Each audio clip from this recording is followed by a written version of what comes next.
"You're lying, Sophia. You never worked those hours. Stop trying to cheat the company." That's what my manager spat across the conference table during a staff meeting, his voice sharp and dripping with arrogance. He didn't mutter it quietly, hoping no one else would hear. He projected it loudly enough that every single person in the office froze mid-motion. I felt the blood rush to my face, my skin burning hot. The silence that followed was deafening. My coworkers shifted in their chairs, some glancing at me with pity, others staring at their notepads as if hoping to disappear. A few even looked relieved that it wasn't them on the chopping block that day. I wanted to speak, to push the truth out of my tightening throat, but no sound came. I wasn't lying. I had stayed late, night after night, pushing through exhaustion so shipments left on time, so clients didn't walk away, so the company wouldn't collapse under its own chaos. But instead of recognition, I was branded a liar, humiliated in front of everyone. The betrayal cut deep. I wasn't just an employee. I was a single mother, sacrificing dinners, bedtime stories, and weekends with my daughter Emma, just to keep a roof over our heads. And the very man who benefited most from my dedication was tearing me down. But what he didn't know was that his arrogance would be his undoing, because buried beneath his false confidence was the one thing he couldn't erase: his own trail of lies. And those lies, written in his very own words, would one day destroy him.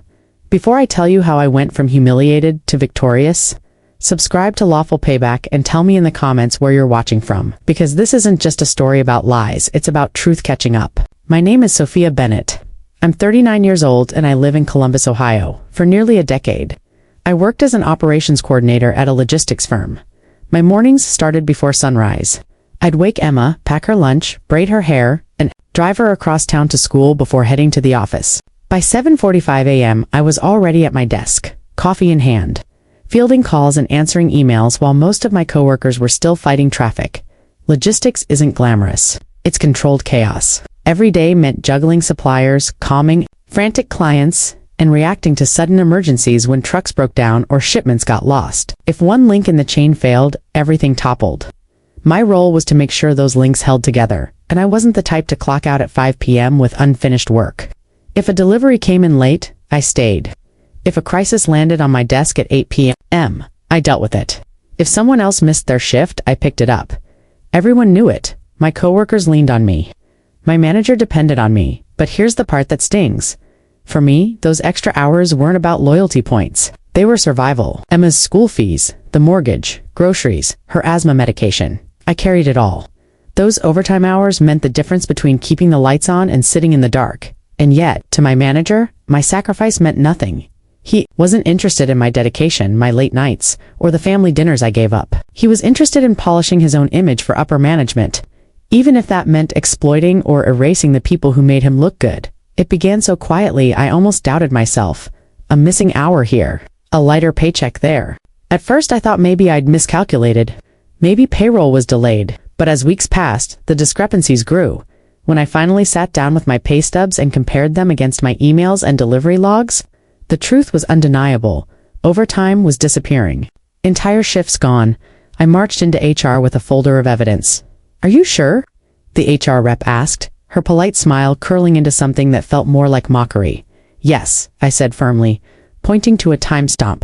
"I sent this report at 11:47 p.m. That proves I was still working." But her response was dismissive. "Sophia, payroll doesn't make mistakes. Maybe you're remembering wrong." That was the moment I realized this wasn't an accident. This was deliberate. And worse, they were gaslighting me into silence. From there, it escalated. My manager began rearranging schedules, trimming shifts on paper so no one qualified for overtime. I'd work 50, sometimes 55 hours a week, but the system recorded just 3/8. Meanwhile, my bills piled up. Emma needed new glasses. My car groaned for repairs. I clipped coupons, stretched groceries, whispered, "Not this month," when Emma asked for small things her classmates had. I skipped meals just to make sure she didn't.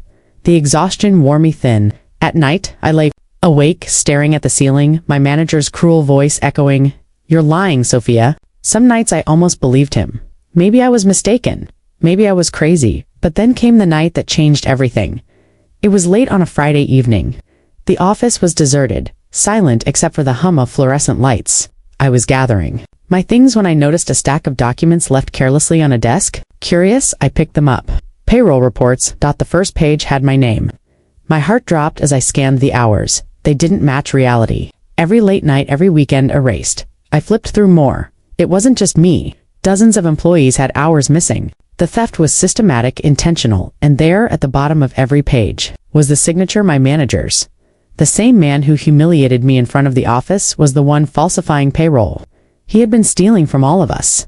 My hands shook as I stuffed the copies into my bag. Proof? Hard, undeniable proof. For the first time in months I could breathe.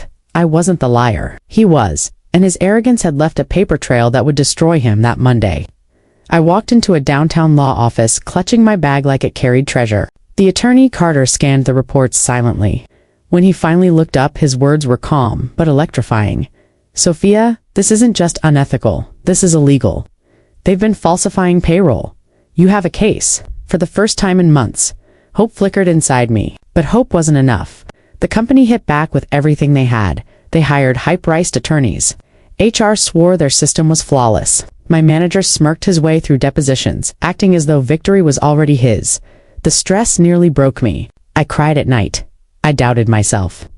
Once, I even considered dropping it all. But Emma, my sweet Emma, wrapped her arms around me one night and whispered, "Don't let them win, Mom." Those words became my anchor still. Court was brutal. The judge pressed me hard, questioning my memory and evidence. At times I felt like the whole system was rigged against me. But deep down I clung to one truth. I had the evidence, and the truth was stronger than their lies. The trial was a war. My manager testified first, smug and confident. Sophia is lying. She's exaggerating her hours to steal from the company. HR followed, insisting their payroll system was flawless. The defense lawyers buried the judge in binders of spreadsheets, making the case look airtight. For a moment, my heart sank. It looked like they might bury me alive under numbers and legal jargon. Then Carter stood. Calm, steady. He held up a single printed email. "Your Honor," he said. "This is an internal communication from the defendant." The room fell silent. The email read, "Cut 12 hours off Bennett this week. Don't flag HR. Keep it quiet." Gasps rippled through the courtroom. My manager's smirk drained from his face, and Carter wasn't done.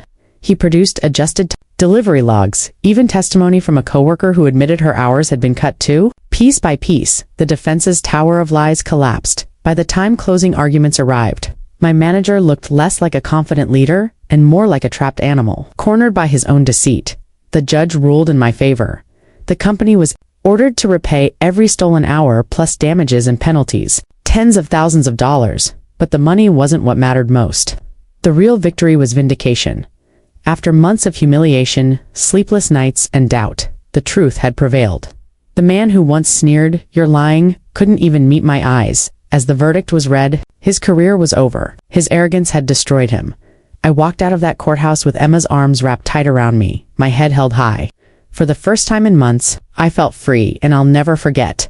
One careless lie. His lie was the very thing that ruined him. If you believe truth always wins, subscribe to Lawful Payback, because the next story will leave you stunned.